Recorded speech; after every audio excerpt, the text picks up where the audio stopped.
Uh, Good morning, afternoon, or evening, everybody. Super excited for our lifestyle class today with Jesse Harless. Jesse, I had the opportunity to meet him through one of our masterminds and leadership training, actually.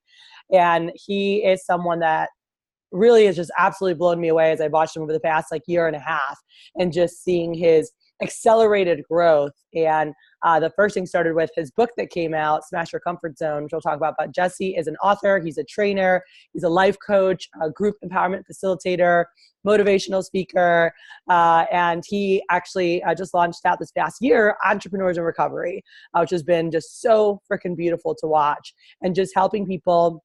And we'll share, and Jesse, I'd love for you to share a little bit of your background, but he, from going from addiction, and then totally transforming, and now helping those who are recovering from addiction, helping them absolutely transform their perspective and what's possible, and just really rewriting, their story, and where they go from here and what they create for their lives. And it's just so awesome. And so he had his Amazon best-selling book, Smash Your Comfort Zone with Cold Showers. And I'm so excited for him to share some of the information. I had a chance to be with Jesse last month, and hearing him talk about just seeing how he's working with people, talking with people. And I'd love for you to share stuff from your new book too, so you can give a little sneak peek while we're here together. But really some great stuff. So Jesse, thank you again so much for being here with us. I'd love for you to share kind of a little bit of your background and your story of back before I met you, I guess, going all the way into, where your book came from, like Smash Your Comfort Zone. And I know today we'll be talking about, how people can really smash those limited beliefs they have. So yeah, if you could share a little bit about that. Yeah, sure. Yeah. Thanks, Kathy, for having me on. And I'm a big fan of your show. I've seen a few episodes, some badass people on here. And I've learned a lot, actually, listening to those episodes. So thank you for having me on. And yeah, I mean, I won't go too far back, but I'll tell you that my story really began with addiction in a lot of ways, all the way since the beginning. And so, and today I'm okay with that, because today I realized that because if I didn't have the addictions I had, I would have never discovered the radical self-care methods and practices that I have today. So I'm grateful for that today. But, it started, let's even go back to 11 years old. I was addicted to online games and internet pornography, and that was crippling. And that still impacts so many of our youth today. And so I was really trapped at 11, and it was starting to be a problem. And high school was very, very tough. I isolated a ton. And, I didn't even go to the cafeteria my junior and senior year of high school because the social anxiety was so real.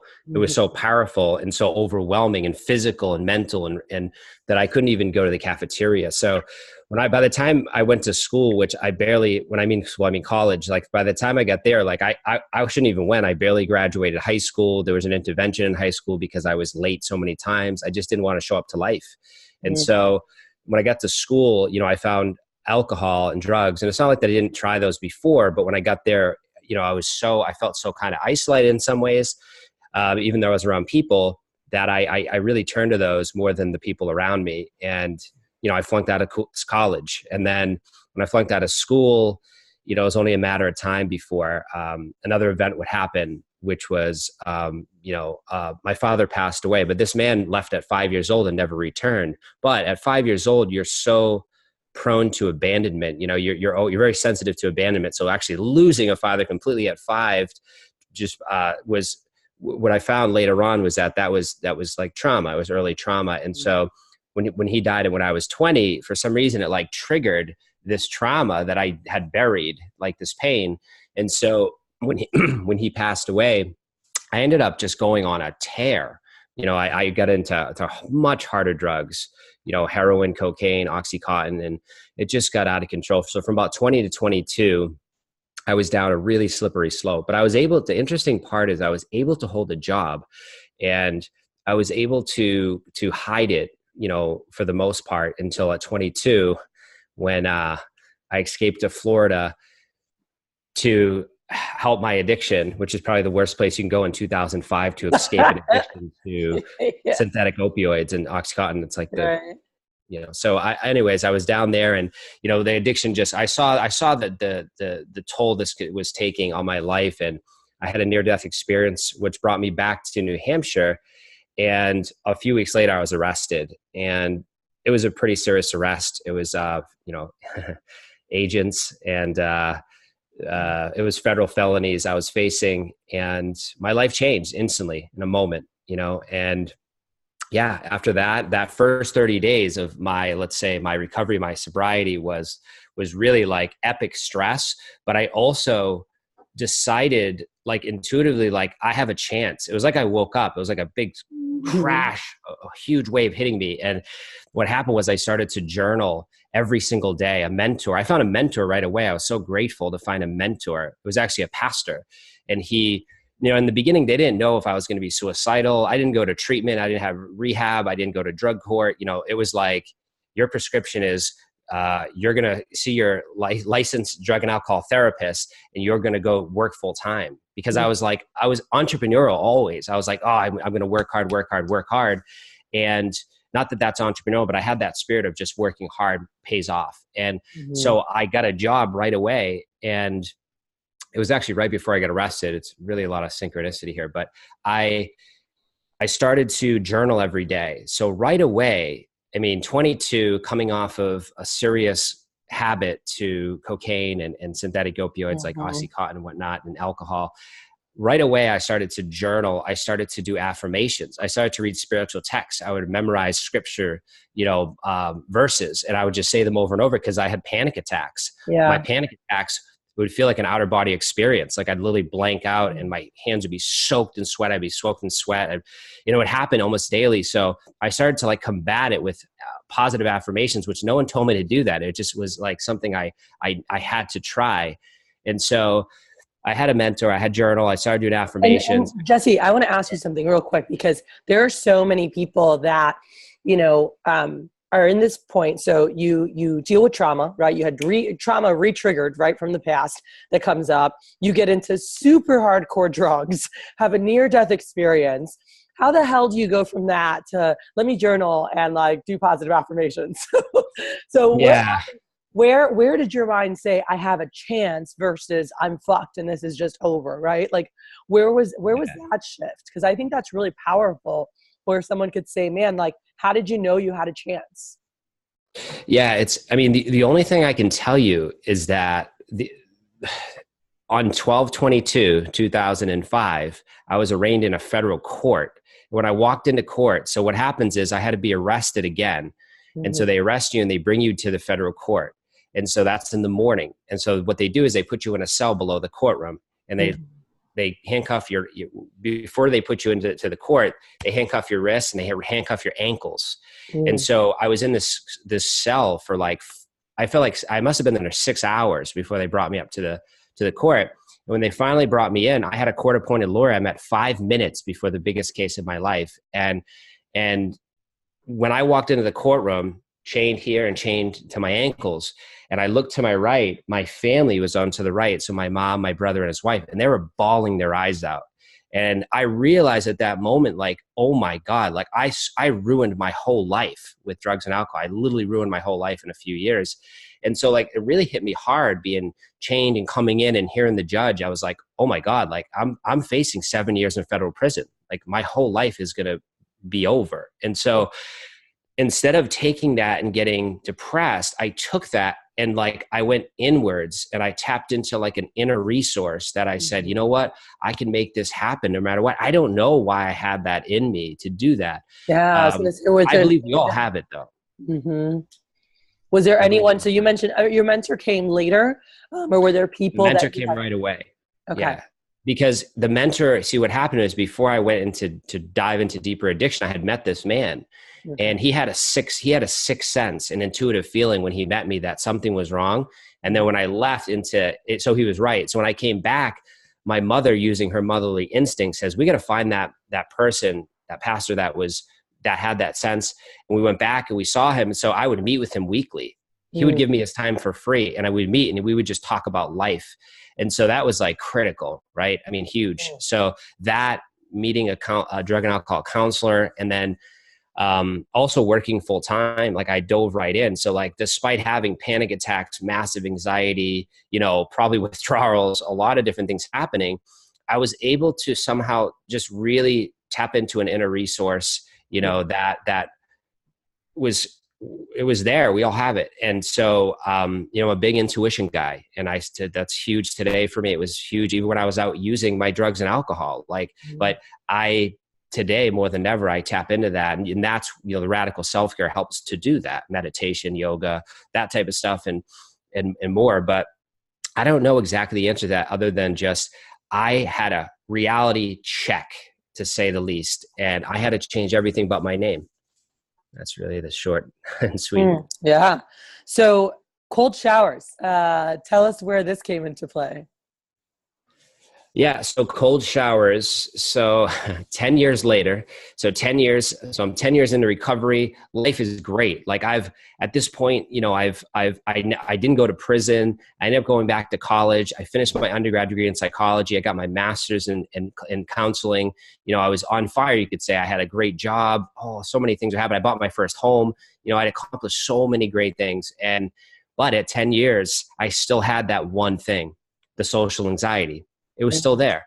And I was like, it was just so baffling to know that was there. Now, was it as severe as it was when I was 22? No, but it was still there. Like, there was times I couldn't even leave the house to go food shopping for necessities. And it's like, why is this here still? So what happened was, I have a friend who's very intuitive, and he came over one day. He's like, hey, you didn't take cold showers for 30 days. Like, he literally came into my house and said that. And I'm like, no, it's December. It's freezing. It's 38 degrees out. I'm not going to do that. There's no need to. And he's like, well, do the research. I said, no, all right, let me give you the benefit of the doubt. I looked up there and said, okay, yeah, it looks like there's some benefits, but I'm not going to do it. But my roommate at the time, he was in the house, and he actually said, I'll do it. And he ran upstairs, turned the couch, and I went up and made sure he turned the shower cold, and I felt it. I'm like, all right, well, I'm okay. And he did it. I'm like, I can't be showing up in my house. I'm going to take the cold showers, 5:00 at night. I went into my bathroom, turned it all the way cold, which is a bad idea in New Hampshire. So I turned it all the way cold. Cold thinking about it. I'm like, oh. Yeah, and I turned the music on, and I was like, I'm going to do this. And I jumped in. I lost my breath because, like I put in my book, like, there's a method to jumping in the cold shower. You don't just jump in. But I didn't have my method. I didn't even take cold showers. So I jumped in, it hit my face, and I was like losing my breath. But I stayed in for 5 minutes. And when I came out, I was red, but I did feel a lot of energy. But what was important was 2 hours later, I went to a meeting that I had always gone to. And at this meeting, I sat in that meeting, and something was different. There was no anxiety. And I'm like, wait a minute, I didn't do anything but take the cold shower. And so I'm like, you know what? I'm going to give this thing I love 30-day rituals, challenges, whatever you want to call them. So I said, I'm going to give this 30 days, just like Nick said. And so I took the shower for the next, I took it through Christmas. I took it through New Year's. I kept taking the cold shower, straight cold every day. And what happened was, not only did I have less anxiety and have more energy, I was more confident. And so I was like, you know what? I'm going to get a new job. Like, I'm going to double my income. And I started to set huge goals. Now, by the way, at the same time, there was like other habits happening too because of that. So I started stacking other good habits, a morning routine. Like, I had already had that, but I'd really focus in on the morning routine. All these different things were stacking, and I ended up winning the biggest award possible. And then I ended up getting the dream job, and then all the stuff that are happening. But the critical thing is the anxiety was diminished. And I was like, so I've never stopped. It's been 3 years. Why would I stop something that helps me? So that's the short and sweet bet. I love it. And so for you, when the past couple of years, right, you took your business to another level, started and actually launched a new business with, Entrepreneurs in Recovery. And really, how is that transition? Because really, it's all it's all stacked on each other, from you actually having your showers and seeing the transformation that happened there, the anxiety going away, the confidence raising, and then going, okay, I'm going to do this. And as you said, hitting all these different goals. And then when did you first go to Leaf? Where did all these ideas come from, and what you're doing now? There's a lot of incredible things happening in your life right now. Yeah. So let's just go to 2017. So 2017 in March, I Mm-hmm. go to a mastermind that we're both in, and we're at the QLM mastermind. And I decided to set a goal there to leave my 9 to 5 job, be my own boss. I wrote it down on a goal card. I actually keep it next to me. It's right here.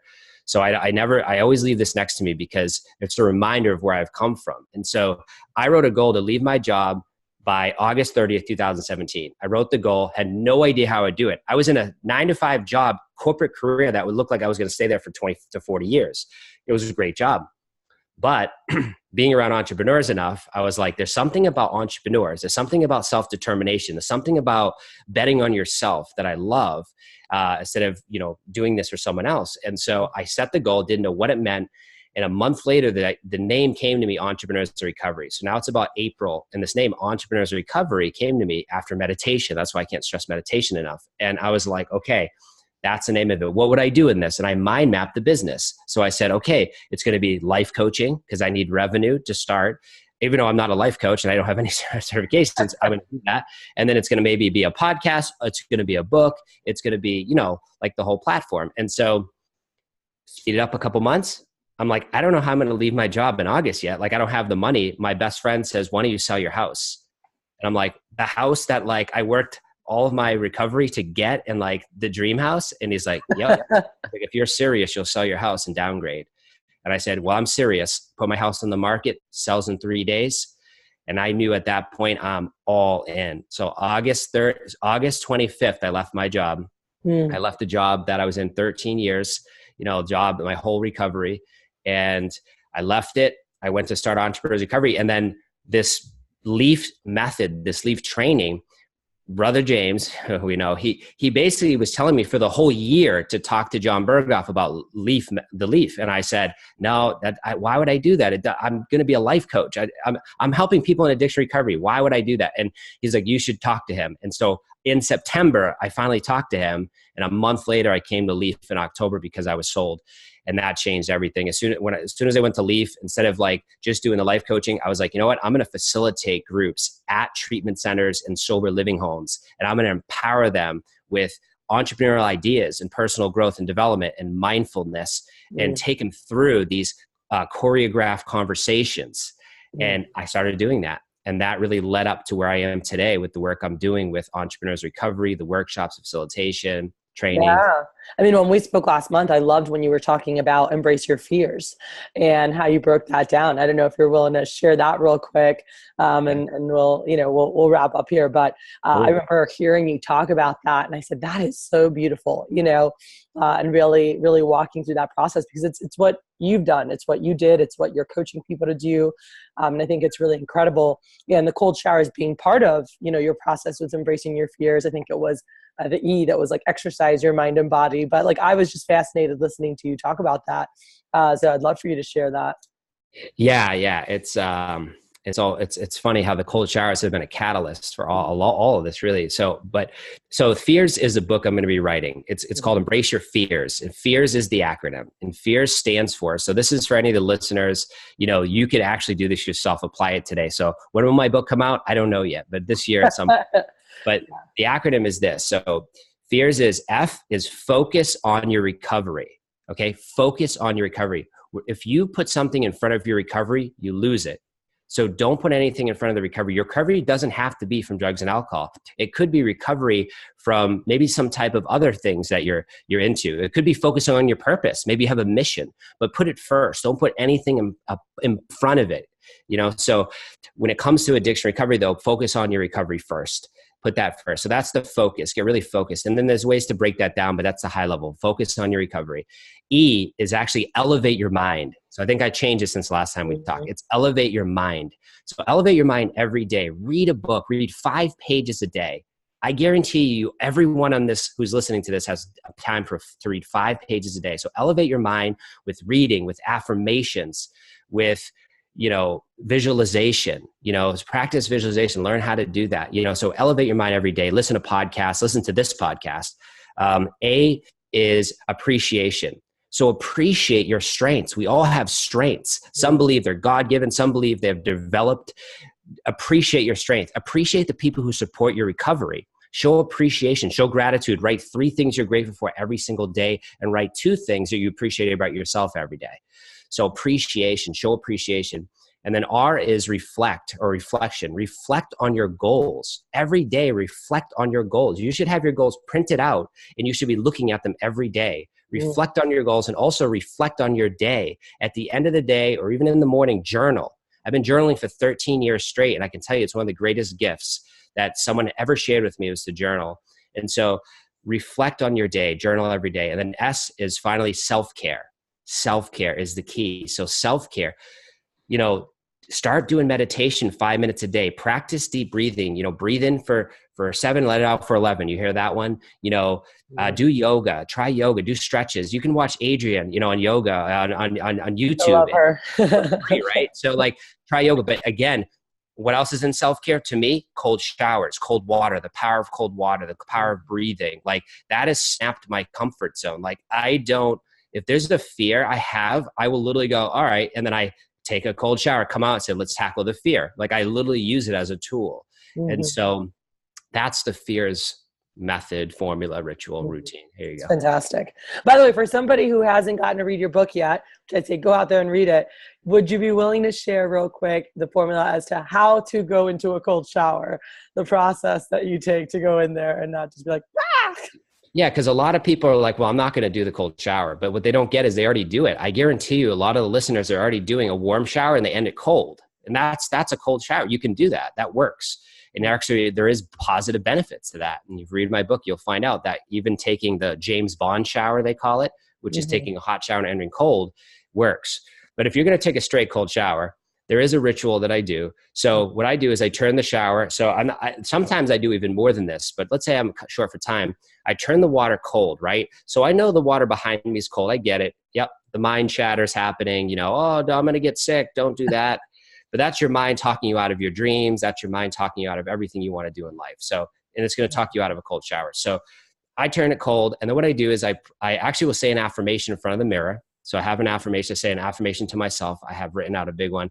And then what I do is I turn the music on. I play a music track. That's my cold shower music. So I have certain music that really primes me, really gets me pumped. And what I do is when that song drops, I start to do jumping jacks. So I might do 10 jumping jacks. And then as soon as a certain part of the beat drops of it, I now have it down like choreographed. When the beat drops, I actually will open the curtain and then I will jump in the cold shower, but I only let it hit the back of my legs first. So I let because this is straight cold. So I'm letting the shower hit the back of my legs first. Then I let it hit all the way up my spine. Why? Why wait? Why would you sit there and go, oh, it's cold? Just let it hit the back of your spine. As soon as it hits your spine, you're ready to go. You're like, all right, I'm good. Then you turn around, let it hit the rest. Then I wash. I'm a human being. I wash my body. I wash my so I wash. And then what I do is, so you notice I haven't hit my head yet. I haven't hit my face yet, right? Then what I do is I step in, I hit my face, I hit my head. And for me, not everyone does this. I keep my head under the water. I keep my head, I like it hitting my head. I feel like there's healing benefits to the water. There's some study of talking to water, the power of talking to water. There's famous research studies about that. But I just let the water hit my head, hit my face. It's so invigorating. And so then I wash up the rest. And guess what? You're like, I made a big deal out of nothing. I've been fearing that for 30 years or whatever it's been. So, or maybe never, but it's just the bottom line is 5 minutes later to 6 minutes later. It only takes me 5-6 minutes. Sometimes I stay in longer. And then I come out and guess how I feel? You can imagine how I feel, right? I am just ready to go. Mm-hmm. And as I throw on my clothes, I'm just ready to rock the day. I'm ready to do what I need to do. And if I have to take a second cold shower later in the day, let's say I have a speaking opportunity later, a podcast later, I take a second cold shower before that. Mm-hmm. It's like a tool I use to just help to stimulate. And if you're, so that's the method. And hopefully. I love it. Yeah, that's awesome. So I'd love for you to share best way for people to reach out to connect with you, obviously, and we'll share the link with this too. You guys want to check out his book on Amazon, Smash Your Comfort Zone with Cold Showers. So you guys can go on there, and it is on audio, so you can listen to Audible if you're not a reader. It's something definitely worth listening to. You've got the book if you like to read, and it's a quick read with so much power in it that's easily implemented. People are like, oh, I have a list of books, I'll get to it. No, just read it. It's fast. It'll take you an hour and a half. You can read the whole thing or listen to the audio, and it's fantastic. But is there any, if you said, if someone wanted to reach out and connect with you, or maybe they're like, hey, you sound like someone that I'd really want as a mentor or a coach, what's the best way to get in contact with you, Jesse? The best way is just email me, jesse@jesseharless.com, or go to my website, jesseharless.com, or you can go to entrepreneursrecovery.com and find out more about that. Or you can actually go to recoveryfacilitation.com, which is the new site that I'm launched. So nice. Very cool. So my last question before we close the show, I always ask everyone, if someone asks you, and I catch you guys off guard, I don't prepare you for this one unless you've watched my show before, is what does it mean to you to live elevated? What it means to me to live elevated is to be living in the flow state. So finding things that I do best and just eliminating everything else. Like, what do I do best? Going all in on that, delegating everything I can. That's not that. Now, am I perfect at that? No. I still try to take everything on, but it's really what puts me in the flow. I need to do that. That's what I need to do all the time.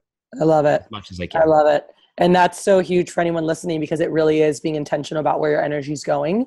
And when you pour your energy into the things where you're best, it really is multiplied, and so you can create so much more all around you when you're really focused on that. So that's fantastic, Jesse. Thank you again so much for being with us on the show. Super excited to share with everyone. Super excited for your new book by the end of the year. It's going to be fantastic. I've heard you pour out and speak about it, and I know it's something you're so passionate about. It's incredible to see the lives that you're changing because of a decision you made to just be better and not allow circumstances and what had happened to you dictate your future, but to say, I have a chance and I can do something different. And now you're empowering, hundreds, and it'll be thousands, and it'll be millions across the world through your decision and your work. So thank you so much. Thank you, Kathy. Thanks so much. Yes. An honor.